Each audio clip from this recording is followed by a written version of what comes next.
Please, dear, Grandma really needs you. My mom's voice, strained and slightly cracked like brittle glass, crackled in the phone. Right now. She feels really bad, she added with a pause that seemed to have been inserted there specifically to increase anxiety. Make me feel urgent.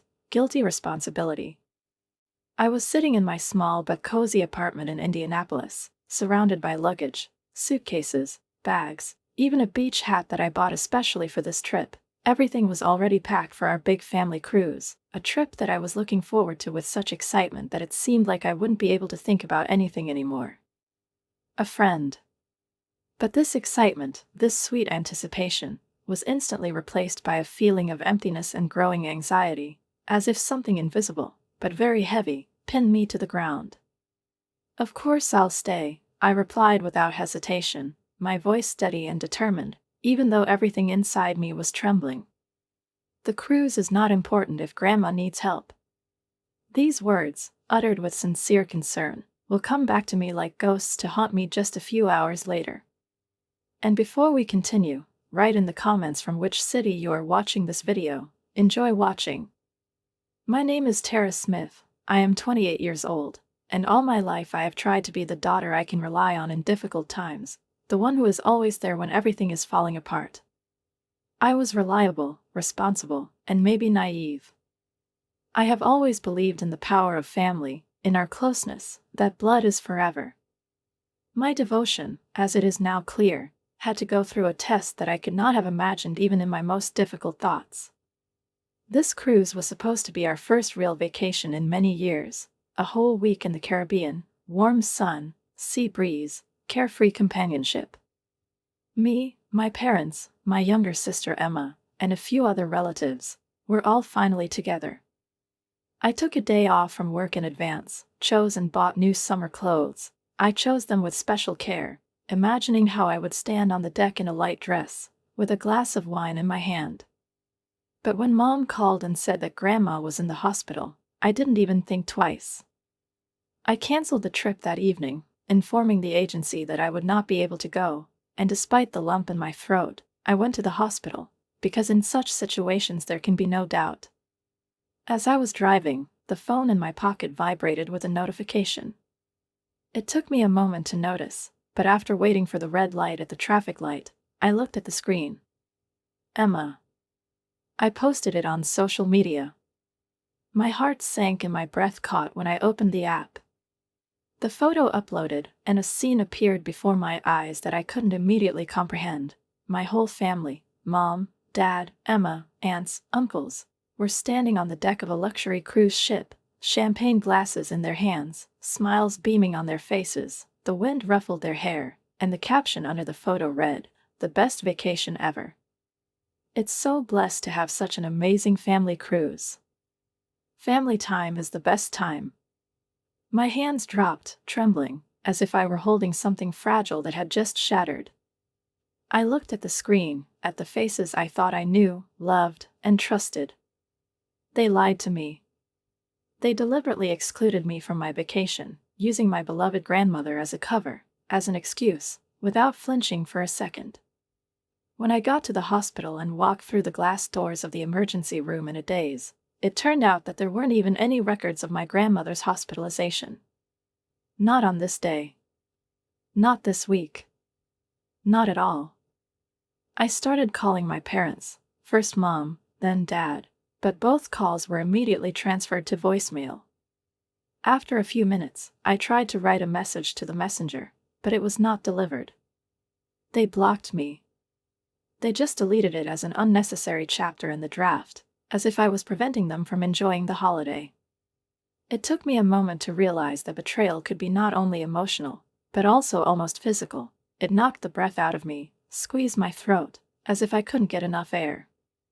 Tears blurred my eyes as I drove to my grandmother's house, the only place where, as it seemed to me, there was still a drop of truth.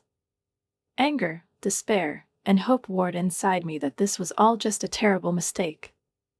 To my surprise, there were lights on in her windows. I knocked. And when she opened the door, I saw that she looked perfectly healthy, rosy cheeks, clear eyes, the same soft, caring smile.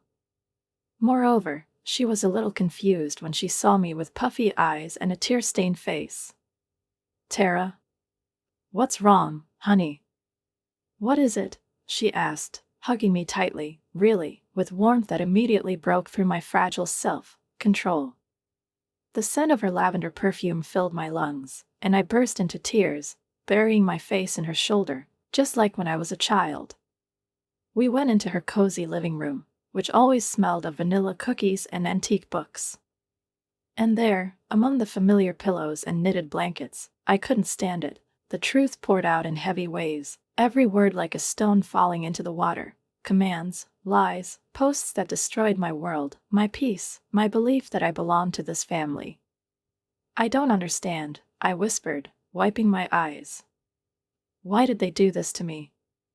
Why lie that you're sick?" Grandma's face darkened with disappointment, and her gaze became heavy, full of the pain that could only come from knowing that her family was capable of such a thing. She always treated Emma and me the same way, with unconditional love, but my parents were a completely different story. I grew up in Indianapolis, and all my life I've watched my mom and dad favor my younger sister over and over again, as if I were a trial version and Emma was perfect.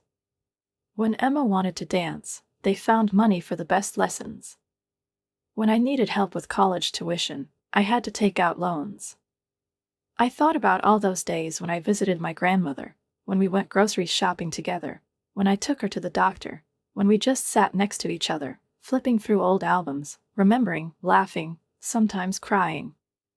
All this now seemed to me to be something illusory, as if it were part of someone else's life. Emma rarely visited her grandmother. If she needed anything, it almost always came down to money, which she asked for easily, as if she were entitled to it by birthright, and yet, despite this, somehow incomprehensibly, she continued to be a golden child in the eyes of our parents, radiant, flawless, beloved, even when she did hardly anything to earn such unconditional favor. "Your mother called me last week." Grandma said these words slowly, with pauses between phrases, as if they were hot coals burning her tongue, and asked me to play along if you came, pretend that I was in the hospital. Her voice, usually soft as the wool of an old plaid, was taut at that moment, and vibrated with anger, hidden but still palpable. "I refused, of course," she added. "I had no idea that they would actually implement this scheme."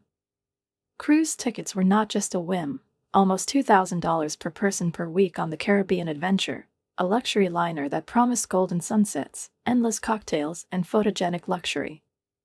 I'd been saving up for months, carefully calculating my budget, taking extra shifts at the law firm where I currently work, sacrificing weekends and evening walks because I wanted to spend that time with my family, reconnect, and strengthen what, as it has now become clear, has been bursting at the seams for a long time. I wondered if they had planned to exclude me from the very beginning, carefully charting a route without my name, and if so, had they used my money, even indirectly, to pay for someone's cabin, improve their own, take a tour of a private island?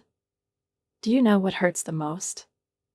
I asked, looking at my hands, at the lines along which it seemed my whole life could flow, simple and understandable, if it were not distorted. They didn't even need a complicated excuse. They could have just told me they didn't want me there. It would hurt, but at least it was honest. Instead, they used you, knowing how much I care about you, to manipulate me. Grandma reached for my hand, her fingers, thin and slightly trembling, squeezed my palm with force, and in this grip there was more strength than I expected, not physical, but moral, as if she held not only my hand in her hands, but also all my pain. "Sometimes people show you who they really are, even when they think they're hiding it," she said softly, with the wisdom of someone who's been through a lot. "The question is, what are you going to do with this knowledge?"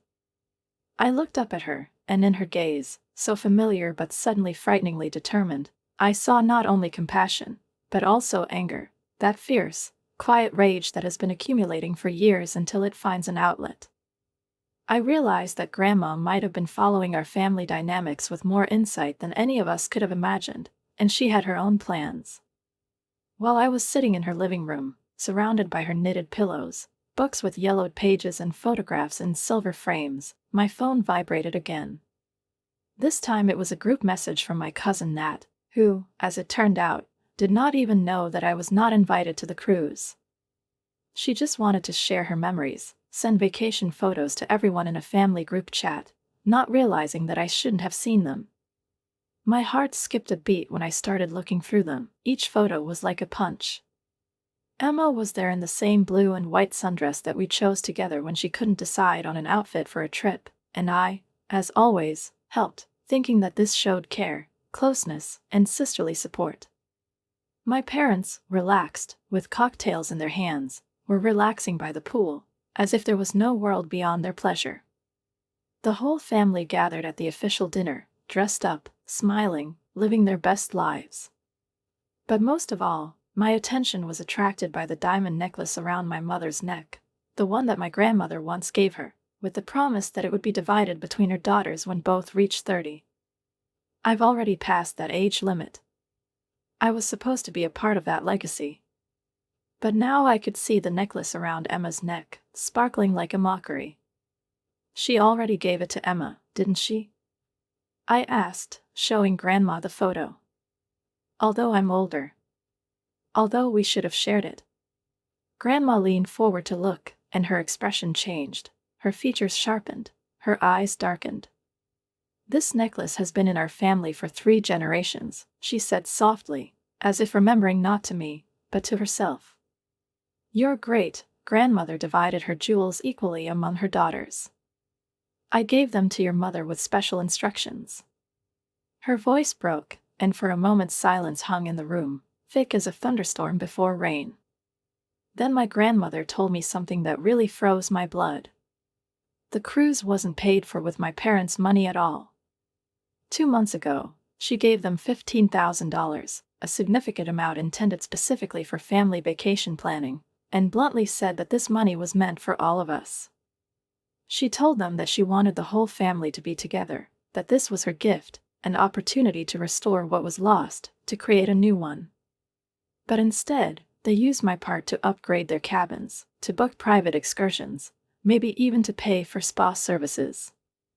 I was silent, watching my grandmother as she spoke, and there was so much disappointment in her voice, so much fatigue accumulated over the years of observation. Over the years, I've seen them treat you differently, she said shakily, but firmly. I always hoped that they would change, that they would understand what they were doing. But that was the last straw. With a quiet, almost imperceptible exhalation, Grandma got up from her chair. Her movement was unhurried, as if dictated by an inner decision that had been in her for years, and now finally broke through. She stepped to the old desk by the window, where she once wrote letters and wrote down recipes, and opening the drawer, she took out a weighty, slightly battered envelope made of yellow manila paper, compressed by time and meaning. I wasn't going to show you this yet, she said, turning to me with the same expression of determination that I was already beginning to recognize as her new, more severe appearance, but you should know.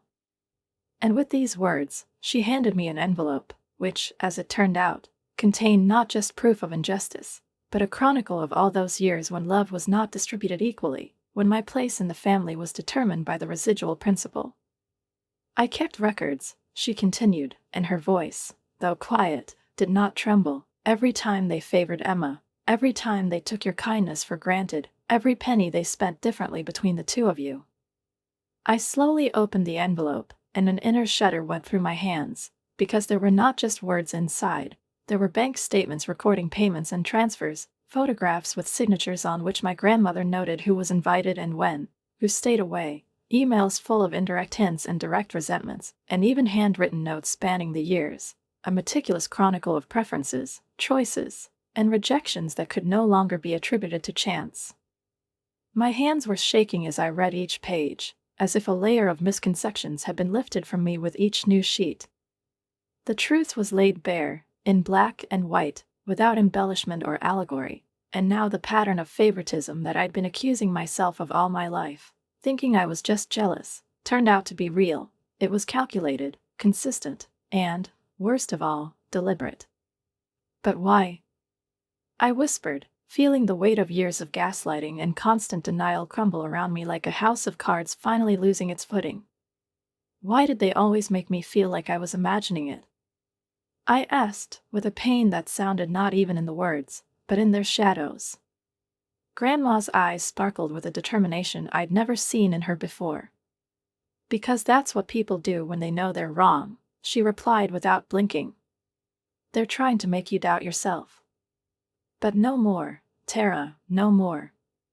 The family cruise was supposed to last 7 days, just a week, but it turned into a point of no return. The next morning, as I sat in my apartment in Indianapolis, surrounded by a pile of documents that my grandmother handed me as a weapon and protection at the same time, my phone lit up with a message from Emma. Mom said you're spreading lies about us. Why can't you just be happy for once instead of trying to ruin everything? She wrote. I stared at the message, and anger, deep and heavy, began to rise in me like hot smoke, because even after everything, they kept trying to make me a villain, guilty of just telling the truth. Instead of responding to Emma, I did something I had never dared to do before. I posted the truth on social media. It's funny how lying that my grandmother was hospitalized just so my family could exclude me from vacation somehow makes me a problem, I wrote, attaching to the post the most radiant photo of Emma against the background of the ocean. It's even funnier how the cruise was paid for with money that was supposed to include me, I added. Within a few minutes, my post exploded, reactions poured in one after another, and among them were not only likes, but also comments from friends and family members who had known us for many years, expressing their shock. Some wrote in person. My cousins shared their own observations. They also saw how differently they treated me. We've been involved for years, but we didn't know what was going on behind the scenes. Then my dad called. I barely answered, but Grandma's words echoed in my head, stand your ground. You didn't do anything wrong. Delete this post immediately, he demanded, his voice cold as metal. You're a disgrace to this family. No, Dad, I replied, barely able to contain my trembling. You're a disgrace to this family when you lied about Grandma being sick, when you took her money meant for all of us, and used it to expel me. That's not true, he said hastily. We needed a break from your my constant what, Dad? I interrupted. My continued reliability? My help for Grandma? My efforts to be a part of this family, despite how you treat me? The line went silent for a moment, and I thought he had hung up, but then his voice sounded different, lower, tense. If you don't delete this post and publicly apologize for your lies, you will regret it. You have no idea what's at stake. Are you threatening me? I asked in disbelief. I'm warning you. Your mother and I have protected you all these years. They hid certain things from you. If you want to play this game, fine. But remember, you're not the only one who can tell stories. The call ended, leaving me shaken. What were they protecting me from? From what stories? What kind of secrets could there be that now their threat sounded like a harbinger of a storm? I immediately called my grandmother, dialing the number with trembling fingers. They're trying to scare me, I said as soon as she answered. My father says they were protecting me from something. But they don't say what it's from. My grandmother was silent for a long time, and this silence was not just a pause between words, but something much deeper, as if there was a struggle going on inside her between the desire to protect me from pain and the need to finally reveal the whole truth, which she herself might have hardly realized and accepted. Her silence dragged on and grew, like an incoming wave, until she finally said softly but clearly, with the same firmness that had been in her voice since she gave me that envelope, go to your email address. I looked at the phone screen, waiting for her to continue, and after a short pause, she added, I'm sending you something. It's time for you to know everything. When I opened my laptop, my hands were shaking slightly, not from the cold, not from fatigue, but from the fact that I already understood inwardly. This is more than just a family cruise, more than the injustice I shouted about in my post. This is a door that, once opened, it won't close, because whatever is in this letter, it will change everything. I felt that from the care with which my grandmother pronounced her words, the expression with which she looked at me that evening when she handed me the envelope. My parents really had good reasons to be afraid. afraid of what I might discover, and perhaps even more afraid of who I might become one by learning the truth. My fingers were shaking when I clicked on the letter, and when I opened it, I immediately saw the attachment, a scanned document dated 25 years ago, with a legal title that instantly took my breath away. It was a trust agreement signed a few months before my maternal grandfather's death, a document that clearly stated that he would leave a significant fortune, more than $2 million, to his grandchildren, and this fortune was to be divided equally among all of us when each of us turned 30. But then there were more than just legal phrases. There was a chain of applications, a series of bank statements concerning subsequent years, and they spoke louder than any words. I saw how money was regularly withdrawn from this account, for Emma's dancing lessons, for her private school education, then for college, and later for her lavish wedding. All of this is from what was supposed to be my share, my opportunity, my freedom. They've been stealing from you since you were 3 years old, Grandma explained over the phone, her voice flat, but there was an inner restrained rage in it that only emphasized the severity of what she said. She explained that my mother had convinced the trustee, her brother Michael, to give her early access to my share of the funds, claiming that it was supposedly for my own good, but, as it now became apparent, everything was spent on Emma. I stopped talking. My voice refused to sound, and my eyes absorbed the rows of numbers, turning into a mirror of emptiness, stunning, prickly, echoing. $500,000, more than $500,000, has been siphoned from my foundation over the years while I worked 2 jobs to pay for college, spent nights working on assignments, and gave up days off just to stay afloat. And at that moment, another email arrived, a new notification flashed in the corner of the screen. Sender, my Uncle Michael. Tara. I can't be silent anymore, it began, and I immediately realized that another movement was about to take place in this avalanche of truth, harder and deeper each time. He wrote that what they had done with the trust's money was the last straw for him too, and that he had attached documentation for each withdrawal of money from my account. I'm so sorry, he wrote, I should have stopped them years ago. And when I opened these files, an even darker truth was revealed to me. My parents spent money not only on Emma, but also on themselves. Vacations, upgrades, furniture, repairs, cars, all this came from the funds that were intended for me. The cruise was not just an episode of injustice, it turned out to be the latest, graphic, almost defiant example of their ongoing pattern. Why didn't you tell me earlier? I asked my grandmother, in a voice that sounded not only pain, but also an attempt to comprehend the scale of betrayal that happened not in one day, but stretched over decades. I only recently learned about its scale, she replied. When I confronted your mother about it last month, she swore she'd pay it back. That's when I gave them the money for the cruise. It was a test, Tara. I wanted to see if they would finally do the right thing. She stopped talking, and I said bitterly, and they failed miserably. Yes, she said, and there was a steely note in her voice. But their failure gave us exactly what we needed, proof. Your Uncle Michael has agreed to testify about their manipulation of the trust. Combined with my documentation and the cruise incident, we can sue. I finished my sentence, and the surge of determination that replaced my shock filled me with a new, acute sense of control. Better than a trial, Grandma said, and I heard a grunt in her voice that suddenly seemed familiar, almost homely. We can be sure that they will never hurt you again. Her voice became quieter, and then she added, check the second attachment in my email.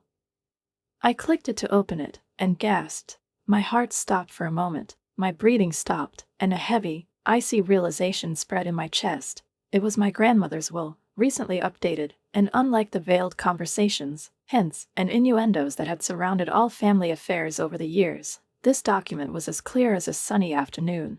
It stated in black and white that she had made me the sole heir to her estate. I hardly realized the scale of this decision, because, as I now learned, the property included not only her cozy house decorated with antiques from the antique market, or modest savings in the bank, but a real controlling stake in the family company, the one where my father held the position of CEO for many years, with a straight face. Sitting in meetings, holding reports in my hands, managing the fate of employees, and, as it turned out, funneling funds from my trust, secretly from everyone, as the most experienced thieves in expensive suits do. They're about to find out, Grandma said firmly, and I felt her determination become my anchor in the raging ocean of truth that was engulfing me in waves. And they need to understand that their actions have consequences. The next morning, as soon as it was light, I met Uncle Michael at a small cafe in downtown Indianapolis, the same place where my parents and I used to drink hot chocolate on weekends, but now it seemed the walls knew more than we would have liked. He looked tired, with deep shadows under his eyes, and his hands were shaking as he handed me a thick folder filled with sheets of pulsing truth.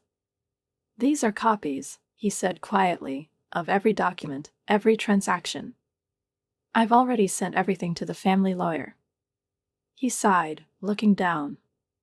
"Your parents, they will try to fight it. They have already called me 6 times since I sent this letter." "What are they saying?"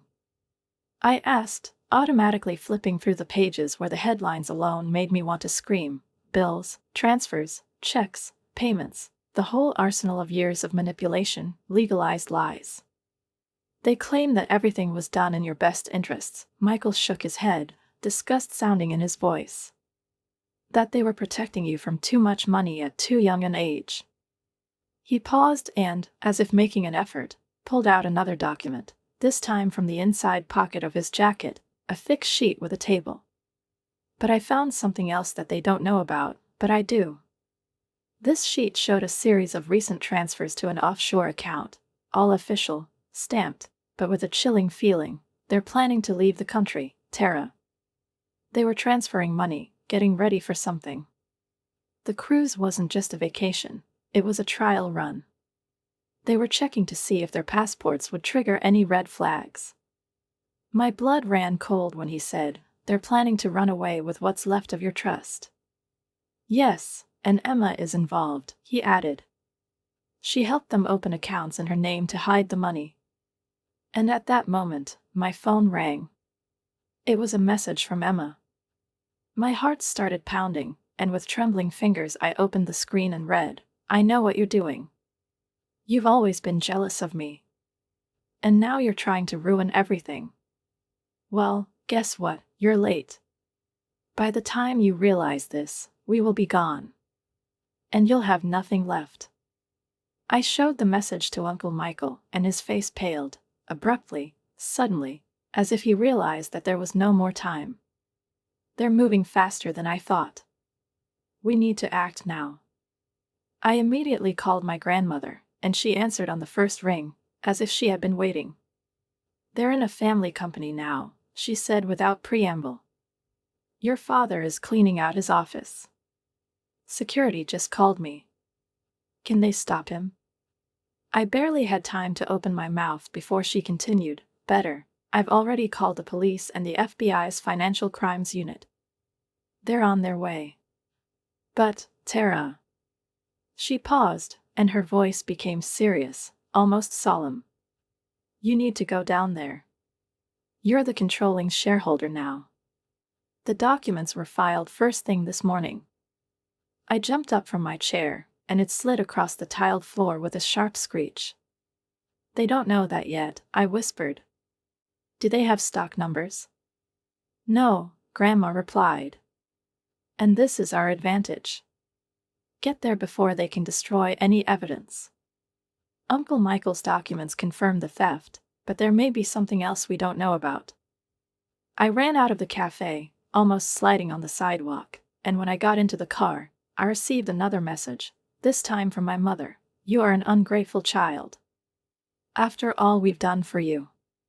You'll regret it." I stared at the screen without blinking, and suddenly I felt that for the first time in all this time, their threats did not frighten me. Because the truth was on my side. And, more importantly, I had nothing more to lose. I arrived at the main office of the family company just as my parents were leaving my father's office, awkwardly clutching bulky boxes to themselves, as if hoping to take with them not only the papers, but also the remnants of their influence, trust, and former greatness, which they had so diligently built over the years. Emma wished she was walking behind them, and although she pretended it was a simple stroll, I could clearly see her nervously looking around, as if she expected someone to come around the next corner and ruin her carefully thought-out escape plan.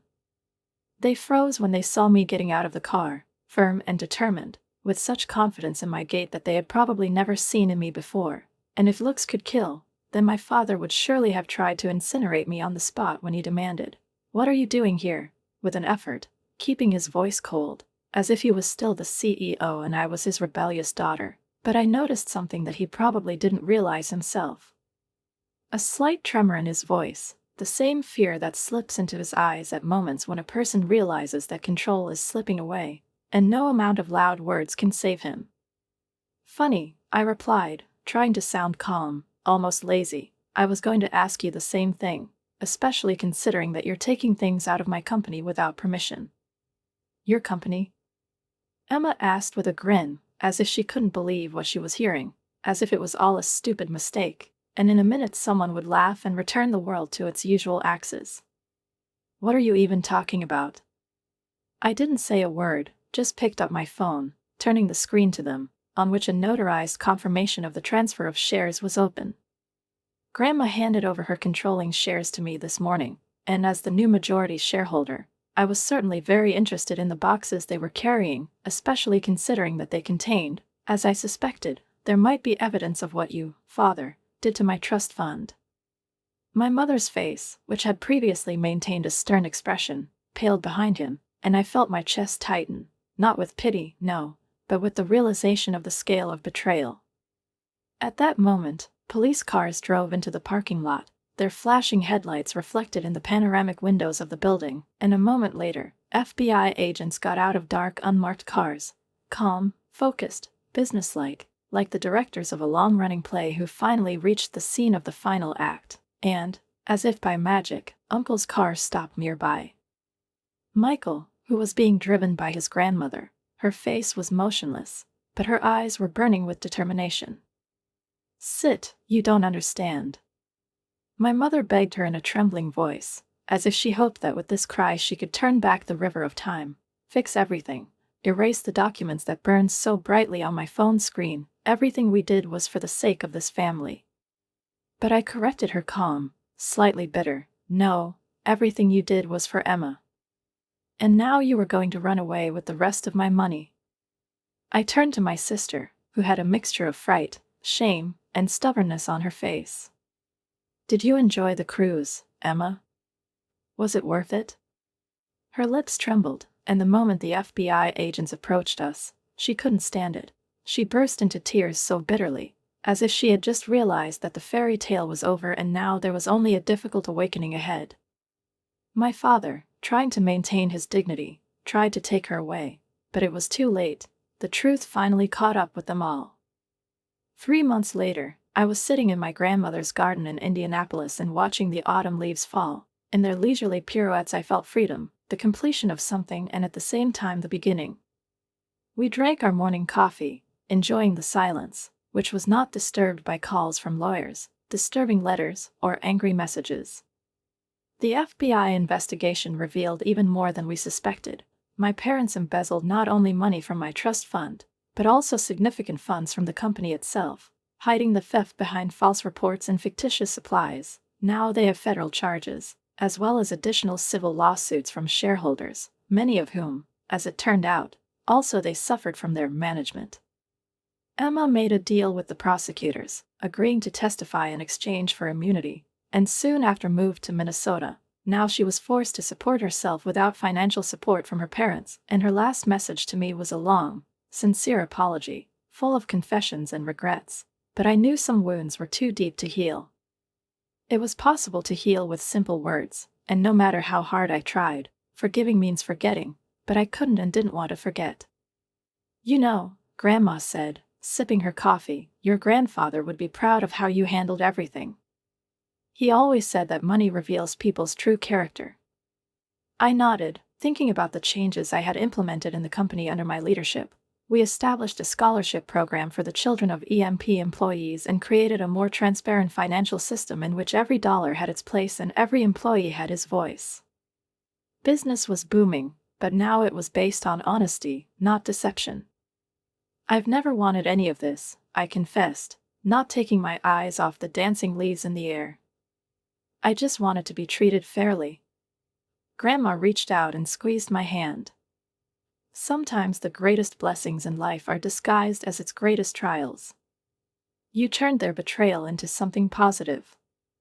She was right. I found my strength, my purpose, and, most importantly, my self-esteem. The cruise they went on without me wasn't the vacation of a lifetime. After all, it was the beginning of their downfall, and the beginning of my new life.